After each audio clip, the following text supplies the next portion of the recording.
Hello, everybody. This is Fernando for the latest Aliens and UFOs of the Week video. I thought I would mix one of these in as I've had several people ask me to do one of the Aliens UFOs because I haven't touched some of these in a while. So, as a nice thank you to everyone for your continued support, I thought I would go ahead and make this here. I picked this one from a random page there within the UFOcasebook.com website because it has a lot of good info. For starters, it has to do with a reliable account involving multiple witnesses. That's the kind of stuff I love. And then also, it has to do with a dogfight between, in this case, the unknown object and the person pursuing it. So when I was reading that information, it definitely stood out. And then also, the reason I picked this is because the way that this UFO was described was pretty unique. I haven't heard of this one before, especially considering its size. So let's go ahead and let's talk about this. It's known as the term as the Gorman dogfight or the Gorman UFO dogfight. So let's go ahead and let's talk about this info, at least what it has to do with. So what was this Gorman UFO dogfight? Well, it was not really a dogfight in a sense, because normally when you think of an airplane dogfight, you're thinking of two sides attacking each other. This one seemed to be more of a pursuit. I guess there was a few instances where you could say the UFOs somewhat attacked, and I'll talk about that more here in a minute. But for common purposes, it's known as the Gorman UFO dogfight. This all happened on October 1st, 1948, to be specific. So almost celebrating, it looks like a good number of years, at least 75 years or so since it first happened. It occurred with this gentleman. His name is George F. Gorman. At the time, he was only about 25 years old, but he was someone that was already well served within the wars. Like in this case, he fought in the Second World War, and then afterward, he continued to serve in the National Guard. So he was someone that was experienced when it comes to navigating a plane and then knowing what to look for while he's navigating a plane. I mentioned all this because his character, again, comes into play afterward, especially when you hear the final results of the investigation. It makes you wonder again how much cover up this kind of stuff has. So yes, indeed, on October 1st, 1948, this guy, Mr. Gorman, was flying a P-51 Mustang, which you're looking at a picture of here. It kind of looks like one of those planes that you would just envision like a stock token U.S. military plane, just like any other out there.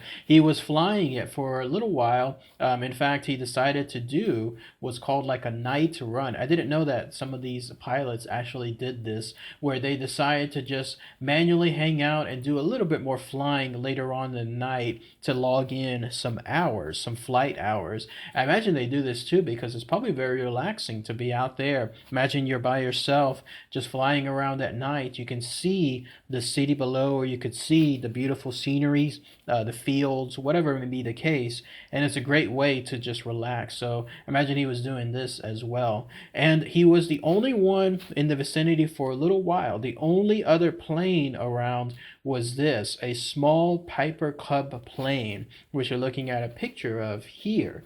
This was the other plane around because distinctly, when he was ready to land, he properly contacted the Air Force Base to try to find out, was there anyone else around. Obviously, he was doing this to make sure that as he's landing at night, there's nobody else around that he would accidentally like run into, something along those lines. So the tower stated that no, other than the Piper Club, there were no other planes in the area, and so he prepared to go ahead and land. But that's when he saw this. He described it as a third aircraft. Remember, it's his aircraft, the other aircraft, the Piper Club aircraft, and then this one.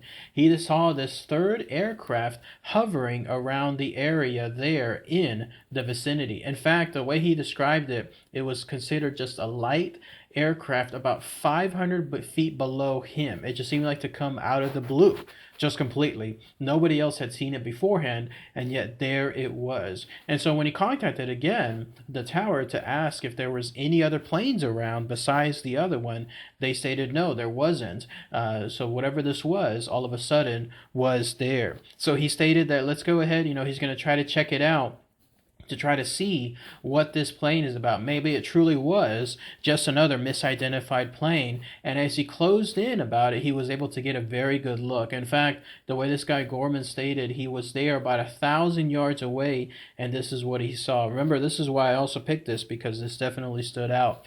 He said it was an object about 6 to 8 inches in diameter, very small, in other words, 6 inches in diameter or up to 8 inches. I don't know though if that's like from a distance, that's how it looked like, 6 to 8 inches.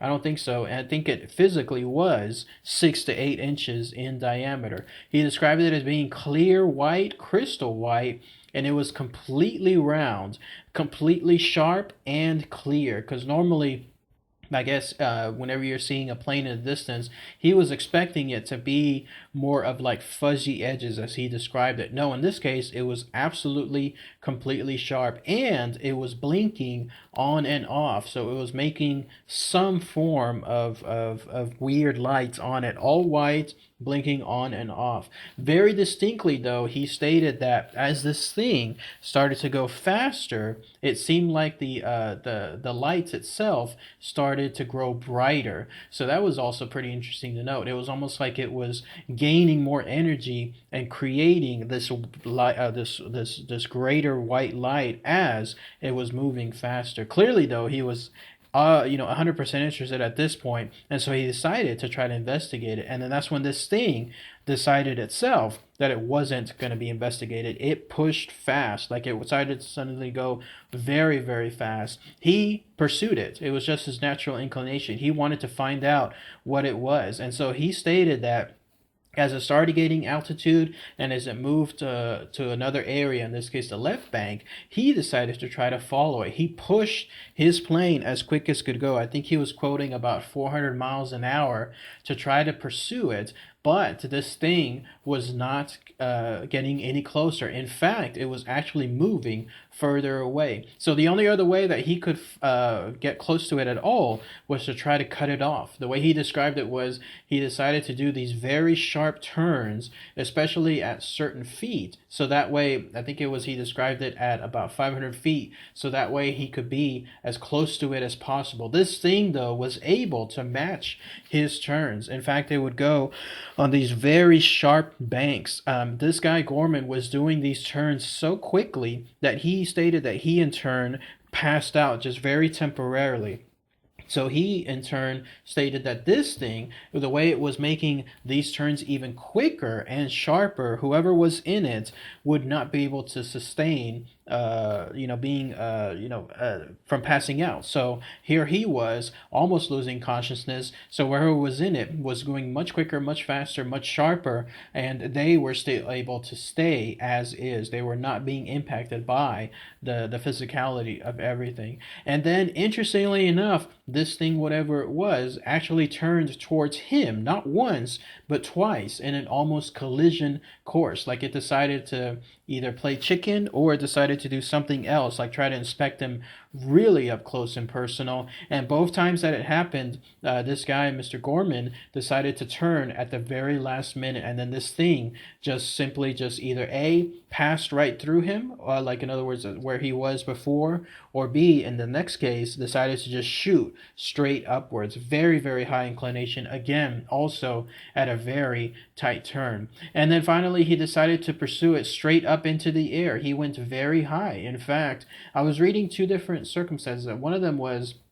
it was like about 11,000 feet, and the other one was about 14,000 feet. Either way, though, that's very, very high. Enough for his own plane, his P-51, to start stalling. And yet this thing, whatever it was still going up 2,000 feet above him, completely unaffected. It just continued to head straight on up without any impact to whatever engine it had. So clearly this was something, again, that was nowhere near matching what this guy had in terms of his P-51. Whatever this was far more advanced. Again, to handle the inertia, to handle the tight turns, and now to handle the actual altitude, this was completely just off the charts when it comes to its technology. Meanwhile, while all this was happening, the other plane, that Piper Cub I was mentioning earlier, landed, and the pilots there, or the people inside, were able to go into the tower and then meet the traffic controllers who were seeing all of this as well. They described, in fact, as seeing